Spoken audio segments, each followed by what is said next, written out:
இதில் நம்ம பார்க்க போகிறது தமிழ் விடுதூது. இந்த தமிழ் விடுதூதில் என்ன நம்ம பார்க்க போகிறோம்னா, தமிழ் மொழியோட பெருமைகள். அதாவது கவிஞர்கள் வந்து அந்த நூல்களை எழுதும்போது பல யுக்திகளை வந்து பயன்படுத்தியிருக்காங்க. அதாவது ஒரு கவிதை சொல்கிறாங்க அப்படின்னா, அந்த கவிதையோட ஒருத்துக்குன்னு ஒரு தனி கருவி தூது விட்டு சொல்லியிருப்பாங்க.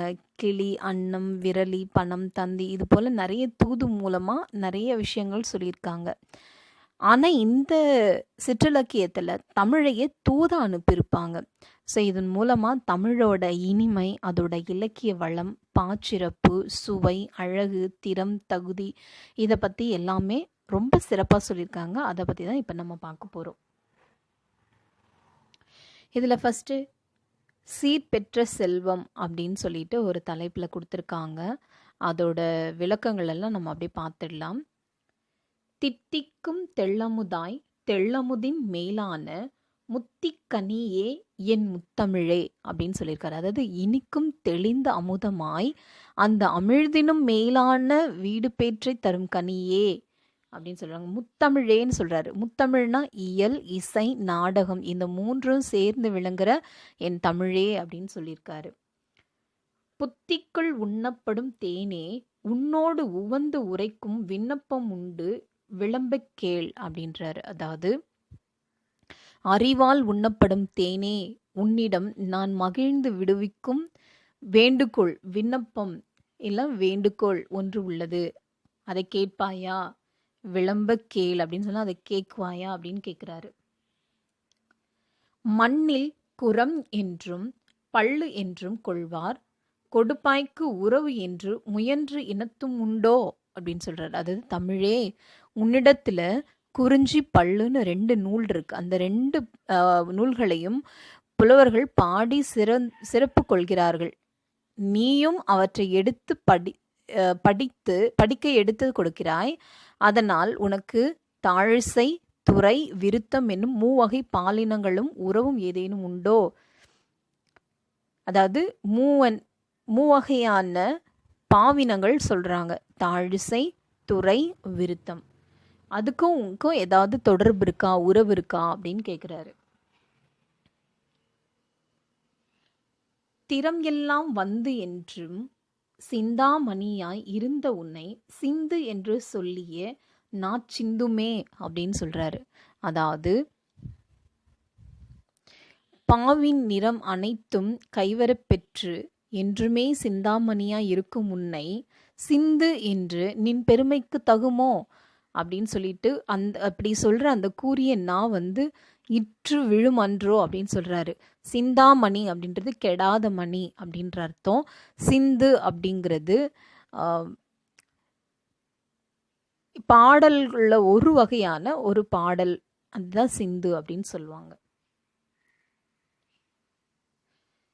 அந்தரம் மேல் முற்றும் உணர்ந்த தேவர்களுக்கும் முக்குணமே பெற்றார், நீ குற்றம் இலா 10 குணம் பெற்றாய் அப்படின்னு சொல்லியிருக்காரு. அதாவது வானத்தில் வசிக்கிற அந்த தேவர்களுக்கும் 3 உணர்வுகள் தான் இருக்கு, 3 குணங்கள் தான் இருக்கு அப்படின்னு சொல்றாரு. அது என்னென்ன குணம்னா சத்துவம், ராசசம், தாமசம் என்று 3 குணங்கள் மட்டும்தான் அது கொண்டிருக்கு.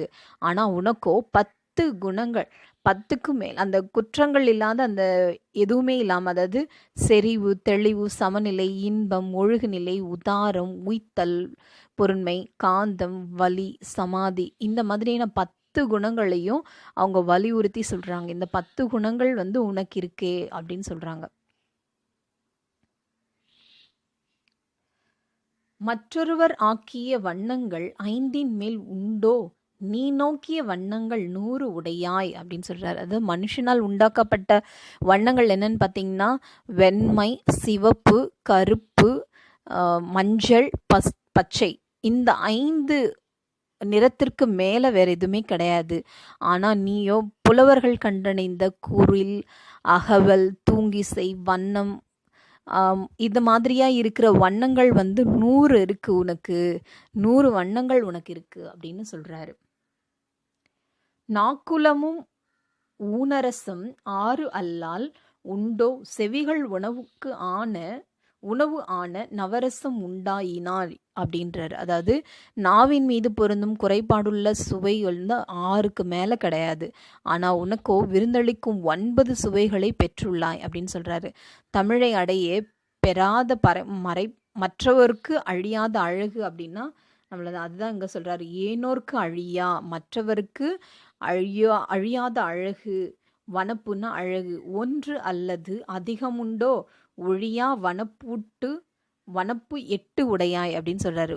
அதாவது இங்கே வந்து மொத்தம் உனக்கு 8 அழகு இருக்குது அப்படின்னு சொல்கிறாரு. ஸோ தமிழுக்கு வந்து அழகு வந்து மொத்தம் 8 அழகு இருக்குது. இது வந்து கன்னிகள் வந்து 69லேருந்து 76 வரைக்கும் இருக்குது. இதை சொல்லும் பொருளும் பார்த்துடலாம். குரம் பள்ளு அப்படின்னா அது வந்து ஒரு சிற்றிலக்கிய நூல்களோட வகைகளை தான் அங்கே சொல்கிறாங்க. ஸோ குரம் பள்ளு அப்படின்றது சிற்றிலக்கியங்களோட வகை. மூற்றினம் அப்படின்னா துறை, தாழிசை, விருத்தம். இது 3 தான் 3 இனம் அப்படின்னு சொல்லுவாங்க. துறை, தாழிசை, விருத்தம். திறமெல்லாம் சிறப்பெல்லாம். திறமெல்லாம்னா சிறப்பெல்லாம். சிந்தாமணி அப்படின்றது சீவக சிந்தாமணி நூலை குறிக்குது. அதாவது சிதறாத மணி என்னும் பொருளையும் குறிக்குது. சிந்து அப்படின்றது ஒரு வகையான இசைப்பாடல். முக்குணம் பார்த்தோம். அதாவது அந்த வானத்தில் இருக்கிற தேவர்களுக்கு 3 குணங்கள் இருக்குன்னு பார்த்தோம். என்னென்னு பாருங்க. சமத்துவம், ராசசம், தாமசம் அப்படின்னு சொல்லிட்டு. சமத்துவம் அப்படின்னா அமைதி, மேன்மை, இவற்றை சுற்றும் குணம். ராசசம் அப்படின்றது போர், தீவிரமாக செயல்படுவதை குறிக்கிறது. அதே போல் தாமசம் அப்படின்றது சோம்பல், தாழ்மை இதை வந்து குறிக்கிறது தான் தாமசம். 10 குணங்கள் என்னன்னு பாருங்க. 10 குணங்கள் சொல்லியிருக்காங்க. செறிவு, சமநிலை. ஸோ செறிவு, சமநிலை முதலிய 10 குணங்களும் இதுக்கு இருக்குது. நெக்ஸ்ட் வந்து வண்ணங்கள் 5 என்னென்னு பாருங்க. வெள்ளை, சிவப்பு, கருப்பு, மஞ்சள், பச்சை. ஆனால் தமிழுக்கு இருக்கிறது வந்து பார்த்திங்கன்னா வண்ணம் 100. என்னென்ன 100 வண்ணங்கள் அப்படின்னு பார்த்தோம் அப்படின்னா நிறைய இருக்குது. அதில் குறிப்பிட்டு சொல்லியிருக்காங்க. குரில், அகவல், தூங்கிசை வண்ணம், இது போல் மெல்லிசை வண்ணங்கள் வந்து தமிழுக்கு 100 இருக்குது அப்படிங்கிறாங்க. ஊனரசம் அப்படின்னா குறையுடைய சுவை அப்படின்னு அர்த்தம். நவரசம் அப்படிங்கிறது நவரசம் வீரம், அச்சம், இழிவு, வியப்பு, காமம், அவலம், கோபம், நகை, சமநிலை, இது எல்லாமே 9 நவரசம். 9 இருக்கிறதுனால நவ அப்படின்னு சொல்லுவோம். நவரசம். வனப்பு அப்படின்னா அழகு. இதான் அடிக்கடி கேட்டுட்டே இருக்காங்க. வனப்புன்னா அழகு. மொத்தம் எத்தனை அழகு இருக்குன்னு 8 அழகு இருக்கு. அம்மை, அழகு, தொன்மை, தோல், விருந்து, இயைபு, புலன், இழைபு, இது எல்லாமே மொத்தம் 8 அழகு. இதில் 10 குணங்கள் கொடுத்துருக்காங்க பாருங்க. 10 குணங்கள். செறிவு, தெளிவு, சமநிலை, இன்பம், ஒழுகிசை, உதாரம், உய்த்தலில் பொருண்மை, காந்தம், வலி, சமாதி. இந்த 10 குணங்களுக்கும் அந்த தமிழுக்கு உண்டு அப்படின்னு சொல்கிறாங்க. இலக்கண குறிப்பு ஃபஸ்ட்டு நம்ம பார்க்க போகிறது முத்திக்கனி. முத்திக்கனி அப்படின்றது உருவகத்தை குறிக்குது. நெக்ஸ்ட்டு தெள்ளமுது. தெள்ளமுதுன்றது பண்புத்தொகை. குற்றமில்லா அப்படின்னா குற்றமில்லாத, அந்த தா வந்து கெட்டு இருக்கிறதுனால ஈறுகிட்ட எதிர்மறை பெயரெச்சம். நா அப்படின்றது நாக்கை குறிக்கிறது. அதாவது ஓர் எழுத்து ஒரு மொழி. செவிகள் உணவாக அப்படின்றது 4ஆம் வேற்றுமை தொகை. ஸோ செவிகளுக்கு உணவாக அப்படின்னு சொல்லலாம். அந்த செவிகளுக்கு கூ இருக்கு. ஐ, ஆல், கூன்றது 4ஆம் வேற்றுமை உருபு. ஸோ அதனால் அந்த 4ஆம் வேற்றுமை உருபு மறைந்திருக்கிறதுனால இது 4ஆம் வேற்றுமை தொகை. சிந்தா அப்படின்றது சிந்தாமணின்றது சிந்தாத மணி. அந்த தா வந்து அங்கே கெட்டிருக்கு. அதனால இதுவும் ஈறுகட்ட எதிர்மறை பெயரெச்சம். அடுத்து பகுபத உறுப்பிலக்கணம். இது எப்படி பிரிச்சிருக்காங்க பாருங்க. கொள்வார கொள் குட்டல் இவ் குட்டல் ஆர். கொள் அப்படின்றது பகுதி, இவ்ன்றது எதிர்கால இடைநிலை. கொள்வார் அப்படின்றது எதிர்கால இடைநிலை. அப்போ இவ் வந்து எதிர்கால, கொள்வார்ன்றது எதிர்காலத்தை குறிக்கிறதுனால இது வந்து எதிர்கால இடைநிலை. ஆர் அப்படின்றது கொள்வார் அப்படின்றது பலர்பாலை குறிக்கிறதுனால அந்த வினையும் முற்று பெற்றிருக்கு. அதனால பலர்பால் வினைமுற்று விகுதி. உணர்ந்த, உணர் குட்டல் இத்து இந்தானது விகாரம், இத்து குட்டல் இது பாருங்க, இத்து வந்து சந்தி, இத்து இந்தானது விகாரம். உணர்ந்தன்றது அது வந்து பாஸ்ட் டென்ஸ், முடிஞ்சிடுச்சு. அப்போ இறந்த கால இடைநிலை. உணர்ந்த அப்படின்றது உணர்ந்த பையன், உணர்ந்த மாணவன், இது மாதிரி பெயர் வந்து அதுக்கு அடுத்து வரும். நீங்கள் சொல்லும் போதே இப்போ தெரியும், உணர்ந்த அப்படின்றதுக்கு அடுத்து வந்து அந்த ஏதோ ஒரு பெயரை கொண்டு முடியும். அது வந்து அதனால இது பெயரச்ச விகுதி. ஆன்றது பெயரச்ச விகுதி. நூல் விளக்கம் பார்க்கலாம். இது தமிழ் சிற்றிலக்கிய நூல்களில் தூது என்பது ஒரு வகை. தமிழ் சிற்றிலக்கிய நூல்களில் ஒன்று அப்படின்றது எதுனா தூது. இதுக்கு வந்து வாயில் இலக்கியம் சொல்லுவாங்க. வாயில் இலக்கியம், சந்து இலக்கியம் என்று வேறு பெயர்கள் உண்டு. ஸோ மேட்ச் த ஃபாலோயிங்ஸில் கொடுத்துட்டு வாயில் இலக்கியம், சந்து இலக்கியம் அப்படின்றது ஏதாவது கொடுத்துருந்தாங்கன்னா அது வந்து தூது அப்படின்றத நம்ம மைண்டில் வச்சுக்கணும். அதே போல் இங்கே பாருங்கள், ஒரு தலைவன் தலைவியர்களுக்குள் காதல் கொண்ட ஒருவர் மற்றொருவர் பால் செலுத்தும் அன்பை புலப்படுத்தி தம்முடைய கருத்திற்கு உடன்பட்டமைக்கு அறிகுறியாக மாலையை வாங்கியவாறு அன்னம் முதல் வண்டு ஈராக பத்தையும் தூதுவிடுவதாக கலிவெண்பாவால் இயற்றப்பட்டுவதாகும். அதாவது காதலன், அதாவது தலைவன் வந்து தலைவி மீது கொண்ட காதலை அவங்க வந்து வெளிப்படுத்தும் போது அதை வந்து அவங்க அக்செப்ட் பண்ணிட்ட மாதிரி அந்த மாலையை கையை வாங்கியவாறே அன்னம்ன்றது ஒரு தூதாக பயன்படுத்துறது. நம்ம புறாவெல்லாம் நம்ம வந்து தூது அனுப்புவாங்க, அது போல் அன்னப்பறவையும் தூது விடுவாங்க. அன்னம், வண்டு, இந்த மாதிரி 10 வகையான தூதுகளை விட்டு இயற்றப்பட்ட நூல் தான் என்னன்னு பார்த்தீங்கன்னா கலிவெண்பா. இந்த கலிவெண்பால இந்த தமிழ் விடு தூதுல பார்த்தீங்கன்னா மதுரையில் கோயில் கொண்டிருக்கும் சொக்கநாதர், மதுரையில் கோயில் கொண்டிருக்கும் சொக்கநாதர் மீது ஒரு பெண் வந்து காதல் கொண்டு நம்மளோட தாய்மொழியான தமிழை வந்து தூது விடுறதா அமைஞ்சிருக்கிறது தான் இந்த நூல். இதில் மொத்தம் எத்தனை இருக்குன்னு பார்த்தீங்கன்னா 268 கன்னிகள் இருக்குது. நம்ம வந்து ஒவ்வொன்றத்தையும் நம்ம பெரும் பகுதியாக பிரிக்கிறது நம்ம என்ன சொல்லுவாங்கன்னா, ஒரு சிலதில் வந்து இது மொத்தம் 3 பகுதிகளாக பிரிச்சிருக்காங்க. பெரும் பகுதி காதை அப்படின்ற மாதிரி எல்லாம் சொல்லுவாங்க, மண்டலம் அப்படின்னு சொல்லுவாங்க, காண்டம்னு சொல்லுவாங்க. அதுபோல் இந்த நூலில் அதை கன்னிகள் அப்படின்னு சொல்கிறாங்க. ஸோ தமிழ் விடு தூதை எப்படி பிரிக்கிறாங்கன்னா, கன்னிகள் எத்தனை கன்னிகள் இருக்குன்னா 268 கன்னிகள் இருக்குது. இதில் ரொம்ப சிறப்பாக சொல்லணும் அப்படின்னா இந்த நூலில் வந்து சிறப்புக்குரியது என்னென்னா 1930 ஊவேசா அவர்கள் முதல்ல பதிப்பிச்சிருக்காங்க. இதோட ஆசிரியர் யாருன்னு நமக்கு தெரியாது. வேற ஒரு பெண், அவங்க வந்து சொக்கநாதர் மீது கொண்ட காதல்னால எழுதப்பட்டது தான் இந்த நூல். அடுத்து நம்ம பார்க்க போகிறது வளரும் செல்வம். அதாவது நம்மளோட ஒவ்வொரு மொழியோட சொல்லுக்கும் ஒரு வரலாறு இருக்குது. இப்போ நீங்கள் தமிழ் மொழியில் பல மொழியோட கலப்பு இருந்தாலும் அந்த மொழியோட வார்த்தைகள் அதை சொல்ல எடுத்து பார்த்தீங்க அப்படின்னா அதோட அருமை என்ன அப்படின்றது தெரியும். அது எந்த காலத்தில் இருந்தது அப்படின்றது, அதோட மரபு என்னன்றது நமக்கு தெரியும். நார்மலாகவே நம்மளோட தமிழ் எடுத்துக்கிட்டிங்க அப்படின்னா பிற மொழியை நம்ம வந்து அப்படியே அக்செப்ட் பண்ணிக்க மாட்டோம். நம்மளோட தாய்மொழியான தமிழில் ஒவ்வொரு சொல்லுக்குமே அதுக்கான கரெக்டான அர்த்தம் வந்து நம்ம எடுத்து வச்சுருப்பாங்க நம்மளோட முன்னோர்கள் எல்லாருமே. இப்போ நம்மளோட ரீசெண்டாக எடுத்து பார்த்தீங்க அப்படின்னா கூட நம்ம இங்கிலீஷில் நம்ம யூஸ் பண்ணிகிட்டு இருக்க அந்த கம்ப்யூட்டர் ஓரியன்டாக அந்த டெக்னாலஜி, அதாவது கலை சொற்கள் அப்படின்னு சொல்லுவாங்க.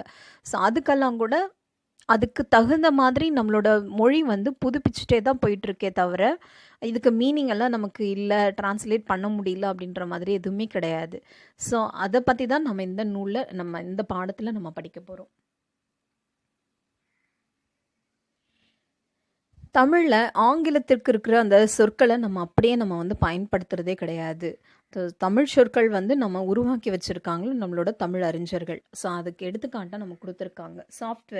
சாஃப்ட்வேர் அப்படின்றது மென்பொருள். நம்ம கணினிலெல்லாம் நம்ம யூஸ் பண்ணுவோம். கம்ப்யூட்டர் அப்படின்னா கணினி.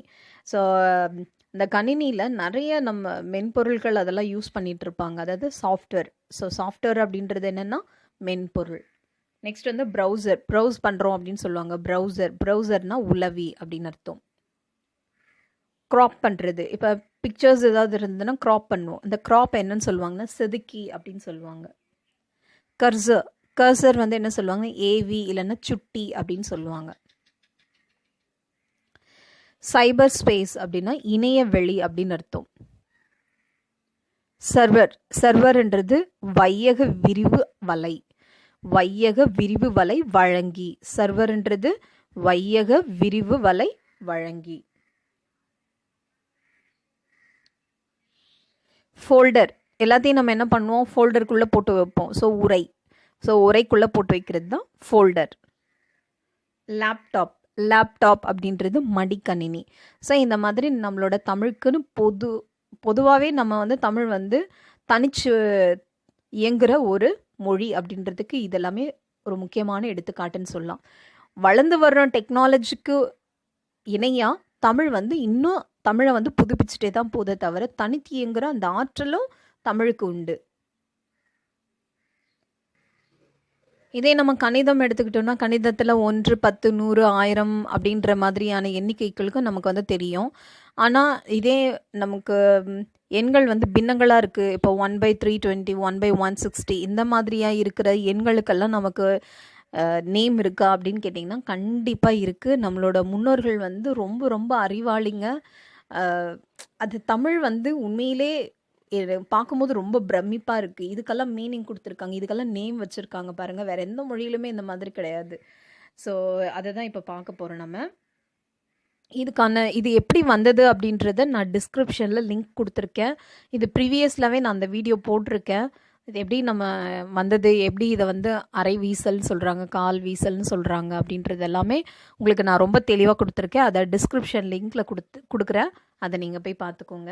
இது ஜஸ்ட்டு நான் ரீட் பண்ணுறேன் இது எப்படி என்னென்ன அப்படின்றத. பெயர் வந்து எண்ணளவு வந்து 1/320 அப்படின்றதுனா முந்திரி. 1/160ன்றது அரைக்காணி.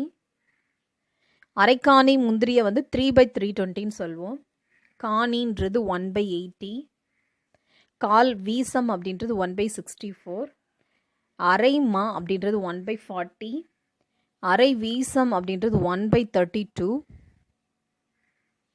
முக்காணி அப்படின்றது 3/80. முக்கால் வீசம் அப்படின்றது 3/64. ஒரு மா அப்படின்றது 1/20.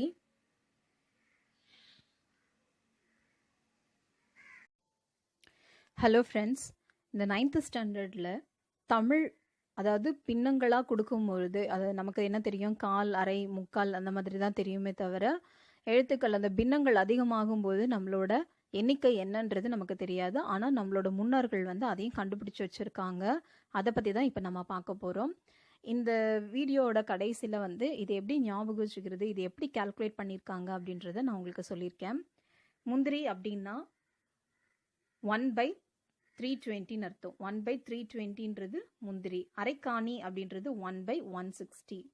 அரைக்காணி முந்திரின்றது 3/320. காணின்றது 1/80. இது போல் ஒவ்வொன்றுத்துக்குமே கொடுத்துருக்காங்க.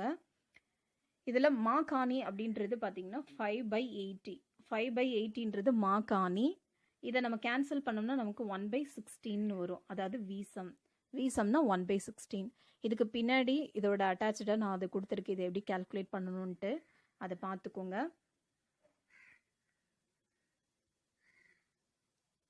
ஸோ அதுபோல் நீங்கள் ஈஸியாக ஞாபகம் வச்சுக்கிட்டீங்க அப்படின்னா எக்ஸாமில் கேட்டாங்கன்னா நீங்கள் அழகாக ஆன்சர் பண்ணலாம். கரெக்டான ஆன்சரை நீங்கள் சூஸ் பண்ணலாம். தேங்க்யூ.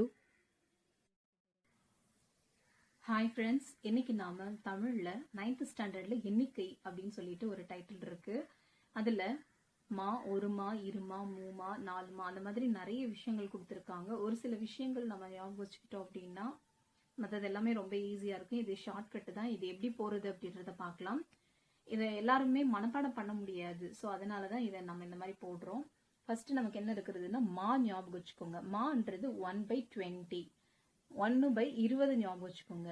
அப்போ ஒரு மா அப்படின்னா 1ஆல் மல்டிப்ளை பண்ணுங்க. 1ன்றது ஒரு மா. அப்போ 1 இன்ட்டு மான்னா 20. 1/20. அப்போ நமக்கு என்ன வரும்? ஒரு மான்னா 1/20. அதே போல் நமக்கு இன்னொன்று இருக்கு இருமா. இருமா அப்படின்னா 2 இன்ட்டு இருமான்னா 2 இன்ட்டு 1/20. அப்ப என்ன வரும் நமக்கு? இது ரெண்டும் கேன்சல் ஆச்சுன்னா 10 டைம்ஸ் வரும். அப்போ 1/10. 1/10ன்றது இருமா. 3 ரூபான்றது 3 இன்ட்டு 1/20. அப்ப என்ன வரும்? 3/20 3 மா. 4 மாக்கு 4 இன்ட்டு 1/20. அப்ப 1/5. இது 5 டைம்ஸ் எடுப்போமா? அப்ப 1/5.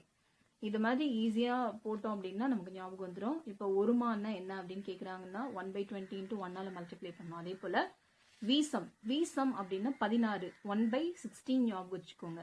கால் வீசம்னா காலை நம்ம எப்படி எழுதுவோம்? 1/4ன்னு எழுதுவோம்.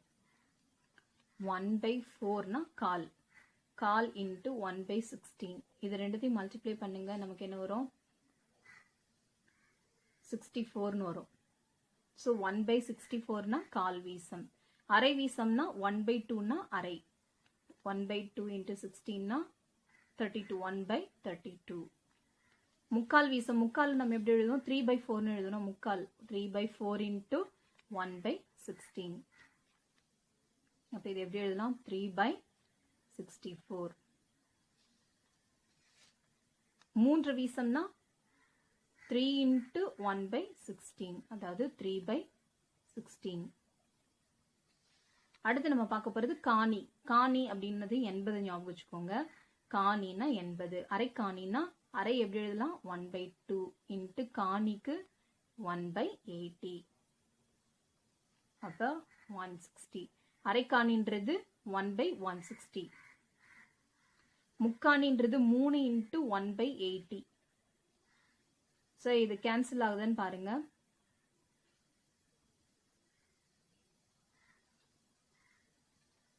இது கேன்சல் ஆகல. அப்ப 3/80 அப்படியே வரும். முக்காணி மகாணி அப்படின்றது 5 இன்ட்டு 1/80. மகாணி அப்படின்றதுக்கு 5/80 வரும். முந்திரி இது ஞாபகம் வச்சுக்கோங்க. முந்திரின்றது 320. 320ன்றது 1/320ன்றது முந்திரி. இப்ப அரைக்காணி முந்திரி எப்படி ஞாபகம் வச்சுக்கலாம்? அரைக்காணி பிளஸ் முந்திரி. அரைக்காணிக்கு நமக்கு எவ்வளவு தெரியும்? அரைக்காணின்றது எவ்வளோ? 1/160 தான் அரைக்காணி. அப்போ 1/160 பிளஸ் முந்திரின்றது எவ்வளோ? 1/320. இப்ப நம்ம இதுக்கு எல்சிஎம் எடுத்தோம் அப்படின்னா இது ஃபுல்லாவே 320ன்னு வரும். இதுக்கு 2 + 1. அப்ப நமக்கு எவ்வளோ வரும்? 3/320. இதுதான் என்னன்னு சொல்லுவாங்கன்னா அரைக்காணி முந்திரின்னு சொல்லுவாங்க. ஸோ இது போல எல்லாத்தையுமே நம்ம ஞாபகம் வச்சுக்கலாம்.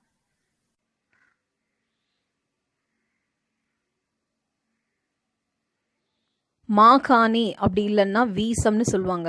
அதை வந்து என்னன்னு சொல்லுவாங்க? 1/16 அதான் சொல்லுவாங்க. 1/10 வந்து இருமா. அரைக்கால் 1/80. 1/8. 3 மா 3/20. 3 வீசம் 3/16. 4 மா 1/5.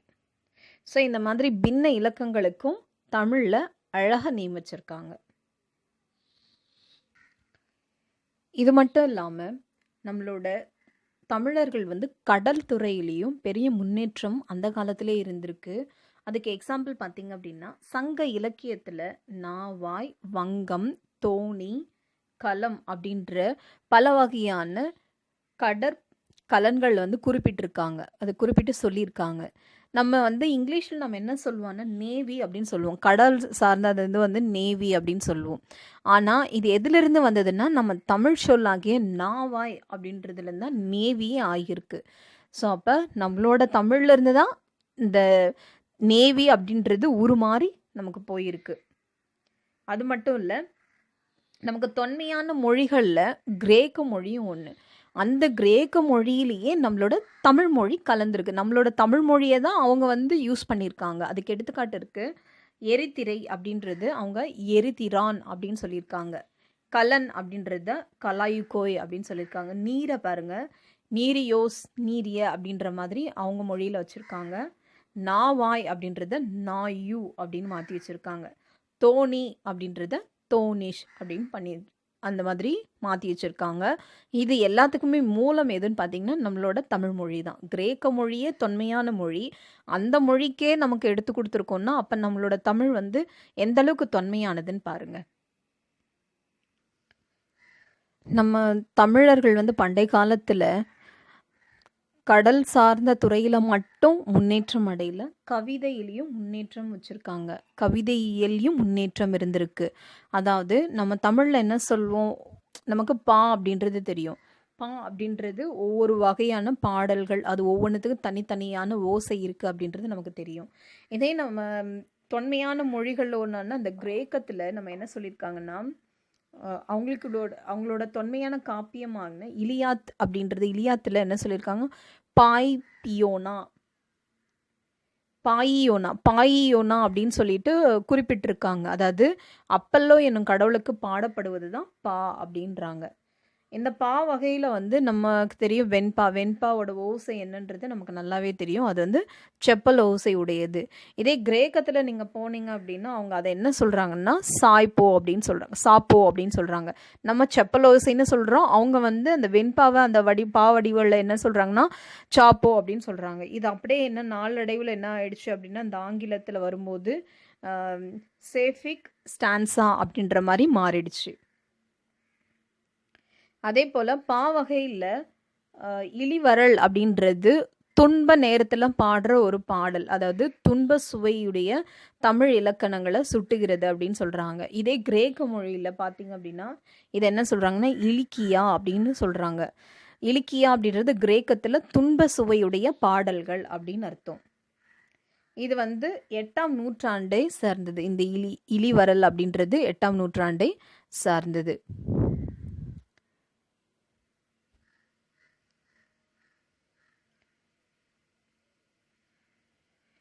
அதே போல் இந்த கிரேக்கத்துலேயும் தமிழ்லேயும் நமக்கு வந்து நிறைய விஷயங்கள் இருக்குது. இதில் முக்கியமாக நம்ம சொல்லணும் அப்படின்னா இந்த கடல் சார்ந்த விஷயங்கள் வந்து தமிழுக்கும் கிரேக்கத்துக்கும் ரொம்ப தொடர்புடையது இருக்குது அப்படின்னு சொல்கிறாங்க. அதாவது கிரேக்க நூலில் சொல்லியிருக்காங்க.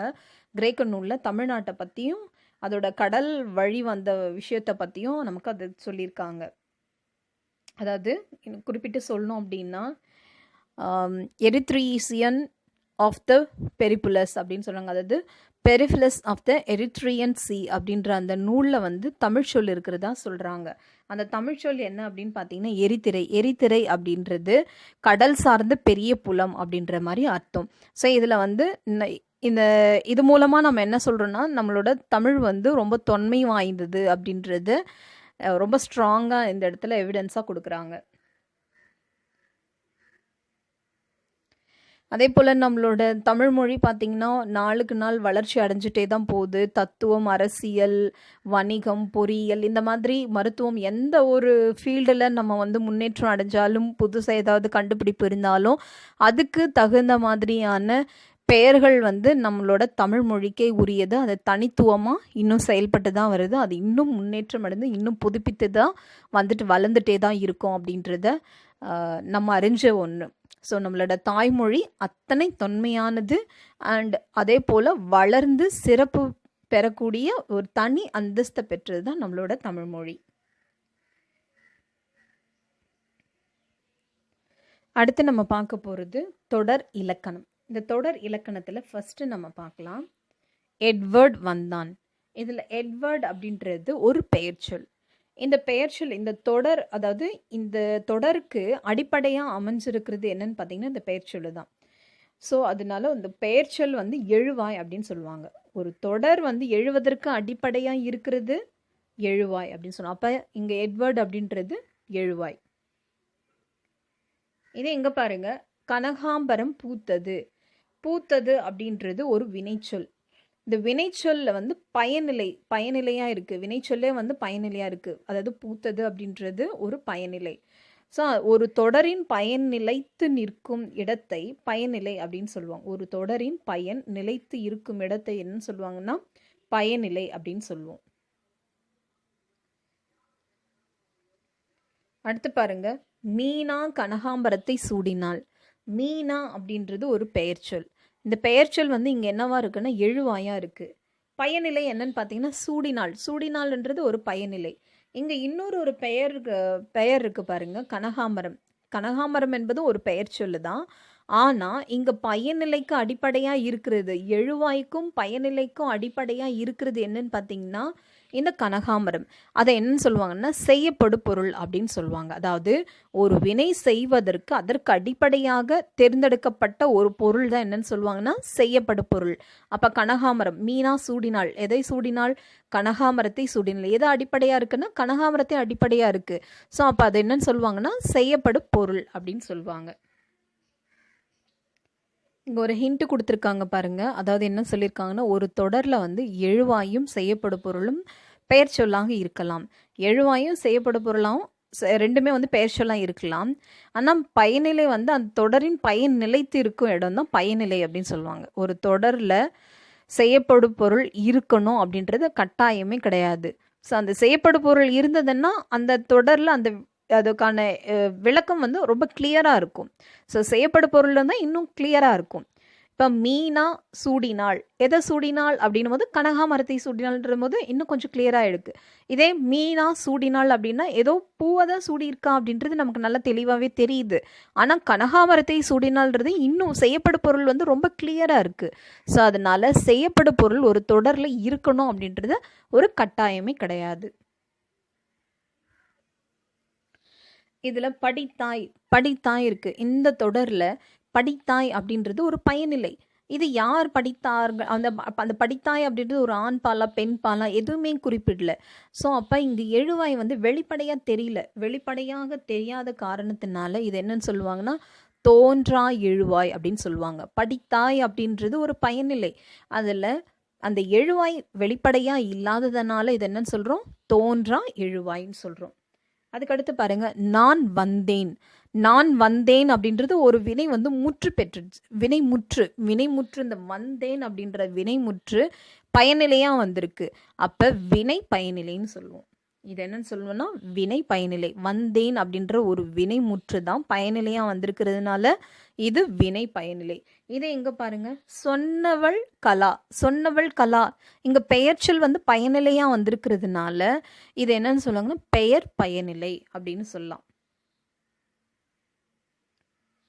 அடுத்து பாருங்க, விளையாடுபவன் யார் அப்படின்றது இங்க பயனிலையா வந்திருக்கு. யார் அப்படின்றது ஒரு வினாச்சொல். இந்த வினாச்சொல்லு தான் பயனிலையா வந்திருக்கிறதுனால இது என்னன்னு சொல்லுவோம்? வினா பயனிலை அப்படின்னு சொல்லுவோம். சில இடத்துல வந்து நம்மளோட சொல் வந்து இப்படி தான் எழுவாய் பயனிலை செய்யப்படு பொருள் இந்த மாதிரி தான் நமக்கு அரேஞ்ச்மெண்ட் இருக்கணும், இப்படி தான் இருக்கணும் அப்படின்றது அவசியமே கிடையாது. நம்மளோட தமிழ் மொழி தனித்தன்மை வாய்ந்ததுக்கு ஒரு முக்கியமான ஒரு பண்பும் இது. என்ன அப்படின்னா, இந்த தொடரில் வந்து இப்படி தான் இருக்கணும் அப்படின்ற ஒரு கட்டாயமே கிடையாது. இப்போ ஃபார் எக்ஸாம்பிள் இதில் பாருங்க, நான் பாடத்தை படித்தேன். நான் அப்படின்றது ஒரு எழுவாய். பாடத்தை படித்தேன்றது பயனிலை, பாடத்தைன்றது செய்யப்படு பொருள். அப்போ இங்கே எப்படி இருக்கு? நான்றது எழுவாய், பாடத்தைன்றது செய்யப்படு பொருள், படித்தேன்ன்றது பயனிலை. அப்போ நமக்கு ஆர்டர் எப்படி வருது பாருங்க, எழுவாய் செய்யப்படு பொருள் பயனிலை. இதே இந்த இது எடுத்துக்கோங்க, இந்த சொற்றோட எடுத்துக்கோங்க, பாடத்தை நான் படித்தேன். இதுக்கும் நமக்கு மீனிங் இருக்கு. இப்போ பாருங்க, பாடத்தைன்றது செய்யப்படு பொருள், நான்ன்றது எழுவாய், படித்தேன்ன்றது பயனிலை. அப்போ எப்படி வருது?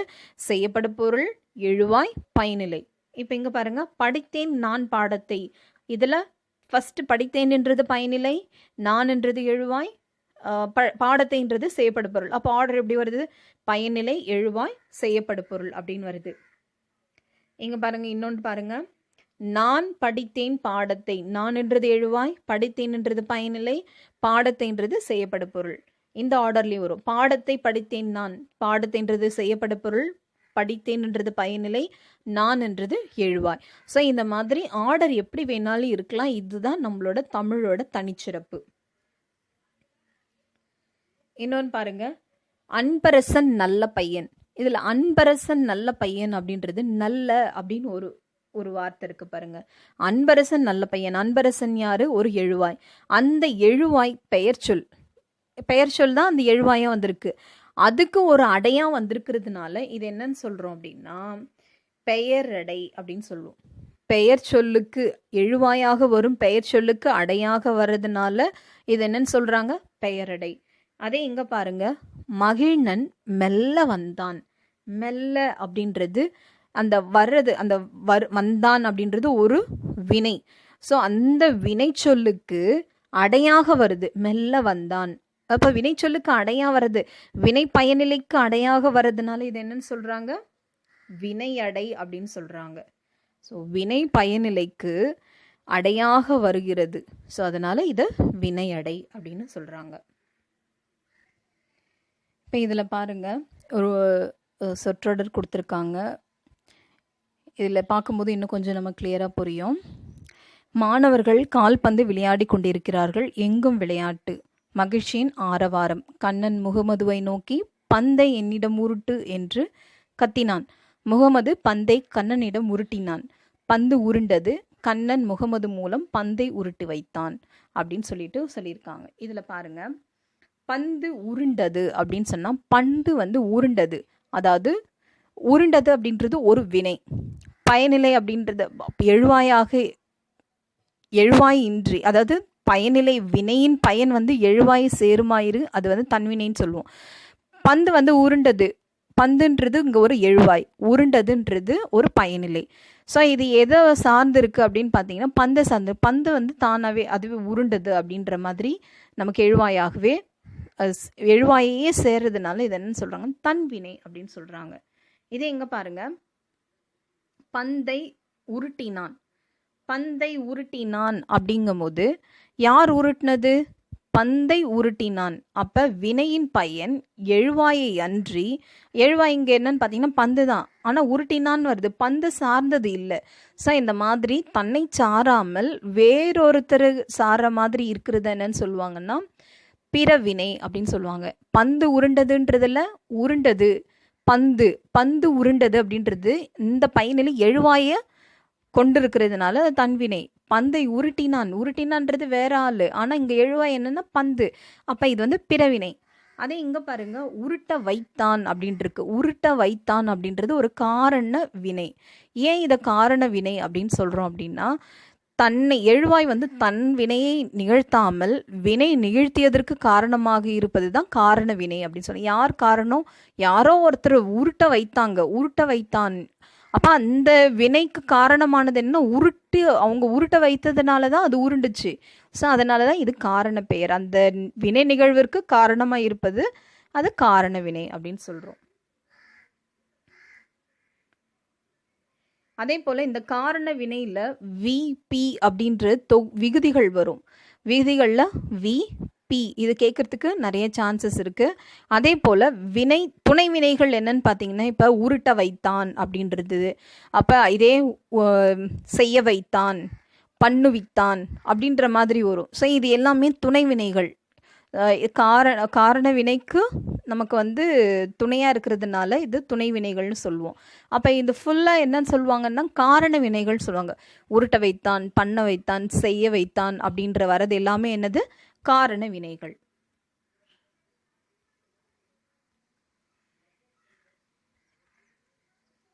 இந்த டேபிளில் ரொம்ப அழகாக கொடுத்துருக்காங்க பாருங்க. நம்ம கன்ஃபியூஸ் ஆகாமல் இருக்கிறதுக்காக கொடுத்துருக்காங்க. தன்வினை, பிறவினை, காரண வினை.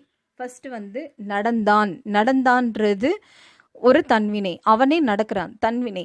அது பயனிலை இங்கே தெரியாமல் இருக்குது, அதாவது யார் எழுவாயின்றது தெரியாமல் இருக்குது. நடந்தான்றது ஒரு ஆண்பால், அவன் நடந்தான்.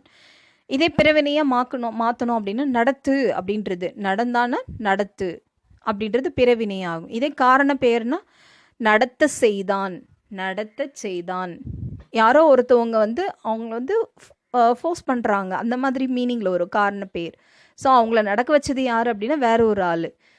இதே எங்கே பாருங்க, அடங்கு அப்படின்னா தன்வினை. இதே பிறவினை சொல்லணும் அடக்கு. அடக்கு அப்படின்றது பிறவினை.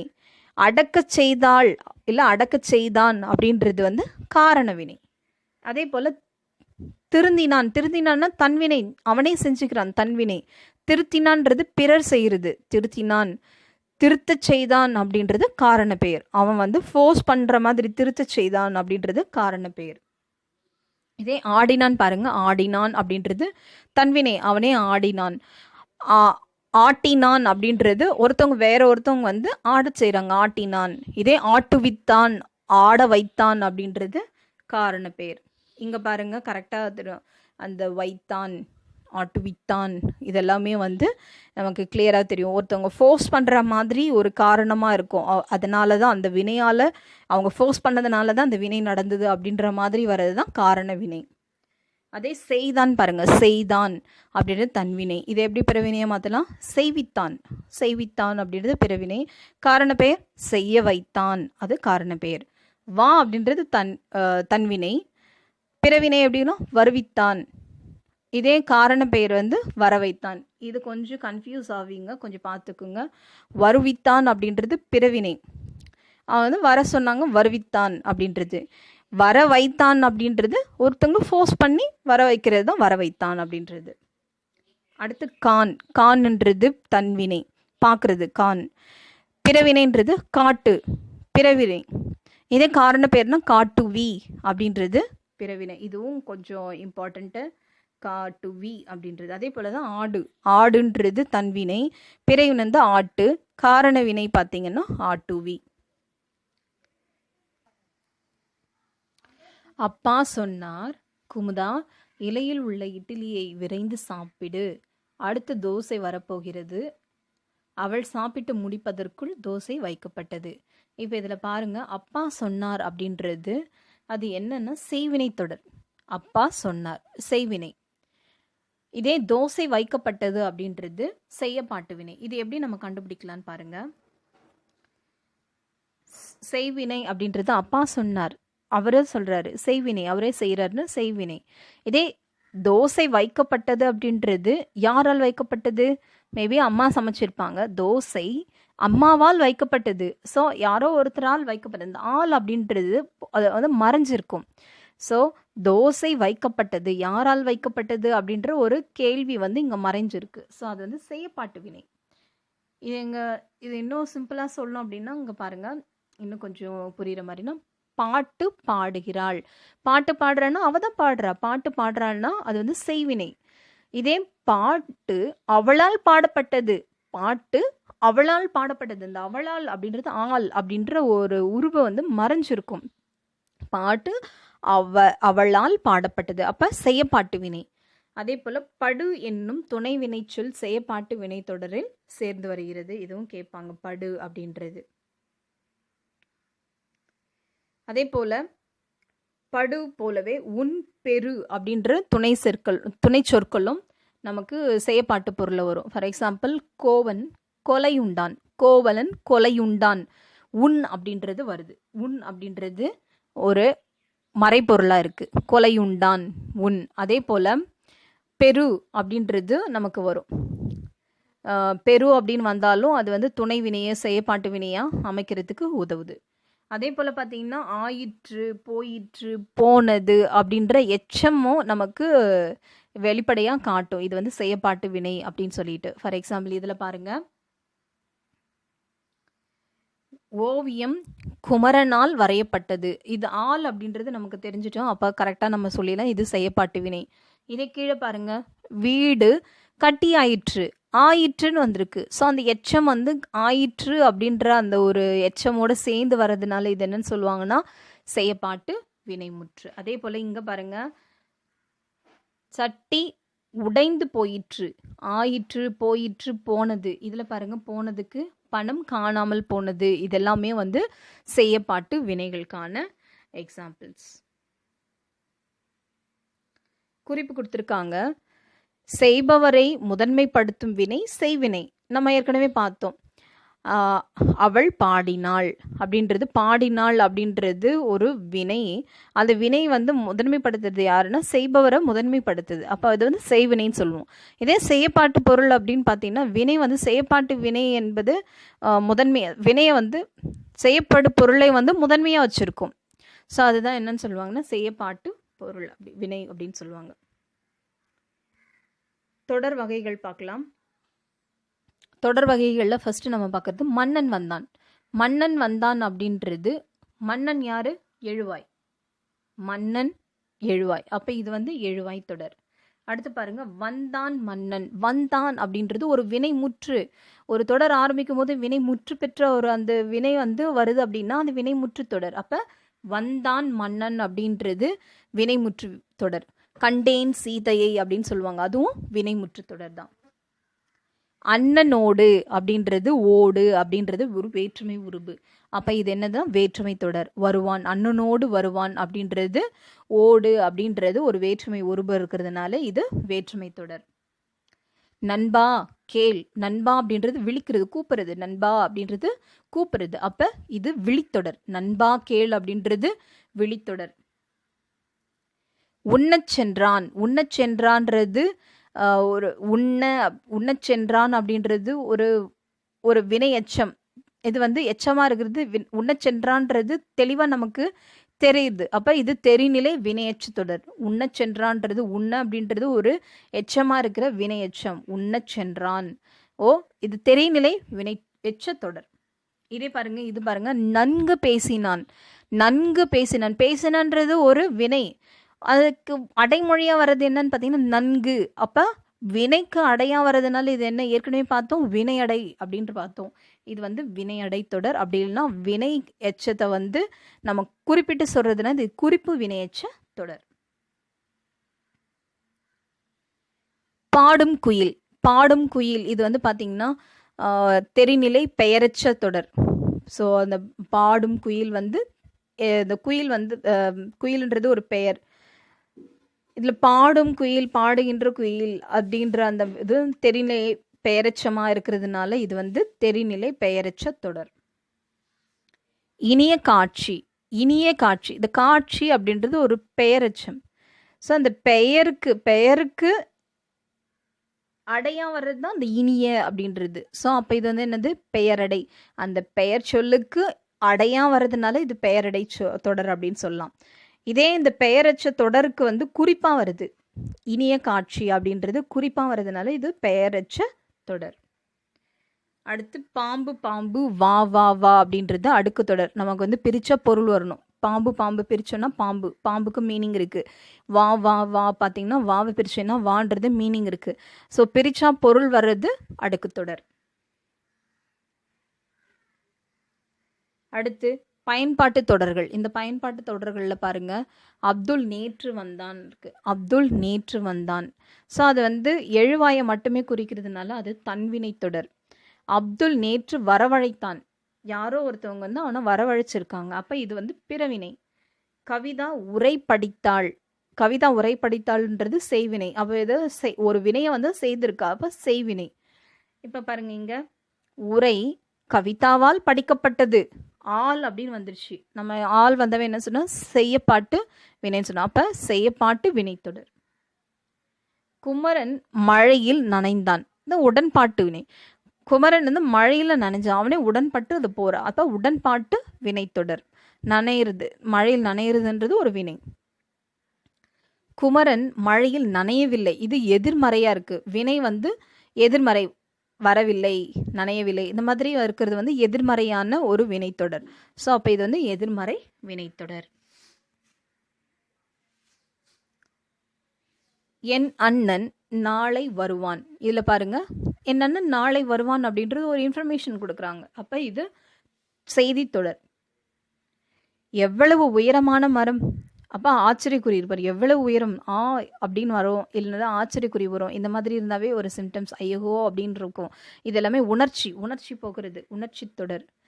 அடுத்து பாருங்க, உள்ளே பேசி கொண்டிருப்பவர் யார் அப்படின்னு கேட்குறாங்க, ஒரு வினா கேட்குறாங்க. அப்ப இது என்னது, வினாத்தொடர். கொஸ்டின் மார்க் போட்டிருப்பாங்க, அது ஐடென்டிஃபிகேஷனுக்கு. பூக்களை பறிக்காதீர், ஒரு இன்ஸ்ட்ரக்ஷன் கொடுக்குறாங்க ஸ்ட்ராங்காக, இது செய்யக்கூடாது, ஒரு கட்டளை இது. ஸோ இதை செய்யக்கூடாது, பூக்களை பறிக்கக்கூடாதுன்னா பறிக்கக்கூடாது, பூக்களை பறிக்காதீர் அப்படின்றது ஒரு கட்டளை ஆர்டர் மாதிரி இருக்கும். அப்போ இது என்னது, கட்டளை தொடர். இது நாற்காலி, அவன் மாணவன், இதெல்லாம் பாருங்க, இது நாற்காலி அப்படின்றது ஒரு பெயர் பயனிலை தொடர். இது நாற்காலி அப்படின்றது பெயர் பயனிலை. இதே போல இவன் மாணவன் அப்படின்றதும் ஒரு பெயர் பயனிலை தொடர்.